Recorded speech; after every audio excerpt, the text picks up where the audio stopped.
up on the verge again. There we go. All just moving up and down past us.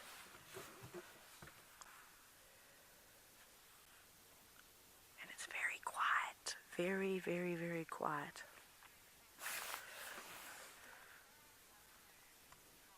Now, as we sit here and we watch them for the first time, they're actually being sort of quite stationary. Now, Tom, you're wondering if they're pursuing something or if they're just sort of running around. Well, normally what dogs will do in order to find food is they try and flush it out. So if they haven't got a scent or they haven't got sight or they haven't heard initial prey, they just start moving. They start running around as a group. And sometimes they'll spread out. That's why you sort of see dogs coming from the left, coming from the right. And hopefully one of them will pick up on something, whether an animal will flee from them or an impala will give an alarm call. And then they will start their pursuit. Typically you would like all the dogs chasing after one thing, but one adult wild dog is capable of bringing down an impala ram all on its own very easily. So if they can get more than one impala, that's better because they live in big groups, as you can see. And they need to fill themselves up. But they'll hunt every day, if not twice a day. They've got very, very good digestive systems. And of course, with running long distances and traveling quite far every single day, you need to have lots of fat reserve. Now, NBAM's Life, you're wondering if they've got a favorite meal. Out here, I think the most things I've seen wild dogs taking down is impala. Impala are very important out here in the Sabi Sand. They are the bulk diet for leopards as well as wild dogs and many other carnivores out here too. So otherwise they'll go for nyala, bushbuck, really anything as young zebra, young wildebeest. But they'll take whatever they can get. There they go, running past the car again. That's just one of the aerials you can see. There they go. But they're just not looking in the right spots. I don't know why they keep hanging on this main road, because it's not actually often that we see a lot of impala around here. But if they were just literally turn into Vuyatela, into Djuma, there are impala everywhere. We're not far from Impala Plains. And I was driving around there just a moment ago, and there's definitely impala all around. And I'd actually prefer them to go back from where they came, because it would be nice if they could flush out that leopard. Look, they're going to play right here by the cars. Just shows you how they don't mind us. Look at this. We are about 2 meters away from these dogs. They're going to hop inside the car with me if they come any closer.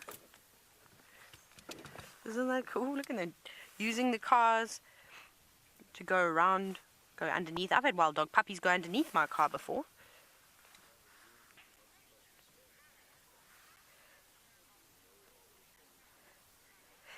Now, Hannah, you're wondering why they don't care about the tourists at all. I suppose most of the carnivores out here, and particularly lions and wild dogs, have become very, very relaxed around around the people. And they just realize that we're not a threat to them. We're sort of just completely neutral. There's no need for us to hurt them. And also, even on foot, wild dogs are not a threat to humans. They will leave us alone. But they're playing cat and mouse now around Lex's car. Isn't that just amazing? And that's the beauty of the Sabi Sand. And it's really exciting to have all these animals up close. And I hope that all of you that are watching this could one day come out and experience this for yourself. Because it doesn't matter how I describe the sighting. It really doesn't do it any justice. Because to have wild dogs like this, look at them. They're literally using the car to run circles around. It's very, very, very special. And it is quite entertaining when there are lots of puppies around. Like I said, they'll go, no problem, go straight underneath your car and sit there.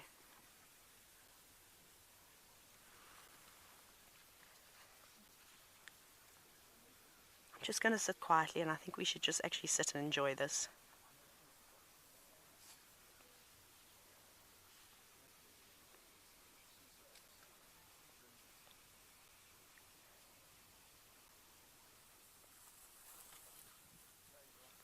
That's incredible.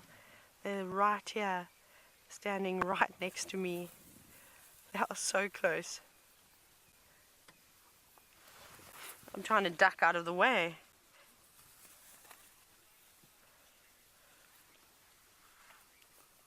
Now, Tom, you're wondering why the dogs are endangered and what is causing their decline. Tom, there's a number of different things. Unfortunately, wild dogs in some areas are seen as pests.